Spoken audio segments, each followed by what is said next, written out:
माझा व्हिडिओ फक्त आणि फक्त विवाहित लोकांसाठी आहे। जेव्हा आपण एखाद्या विवाहित महिलेवर किंवा पुरुषांवर प्रेम करतो ना, महिला तरी एक वेळीस आपल्या फॅमिलीला धोका देऊ शकते, आपल्या नवऱ्याला, आपल्या लेकरांना सुद्धा सोडून देते त्या बाहेरच्या पुरुषाच्या नादी लागून। पण जेव्हा आपल्या नवऱ्यावर, आपल्या मुलांवर प्रेम करा, बाहेरची दुनिया दिसायला सुंदर आहे, पण जेव्हा त्रास होतो ना, अश्रूंशिवाय काहीच मिळत नाही।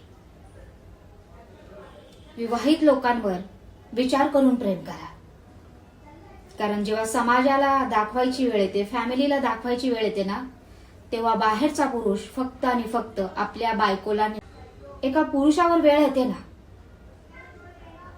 एका बाईसाठी आपल्या बायकोला, आपल्या लेकरांना सोडायची, तेव्हा तो पुरुष फक्त आणि फक्त आपल्या लेकरांना आणि बायकोला निवडतो आणि तुम्हाला वाऱ्यावर सोडून देतो। म्हणून लग्न झाल्यावर फक्त आणि फक्त आपल्या फॅमिली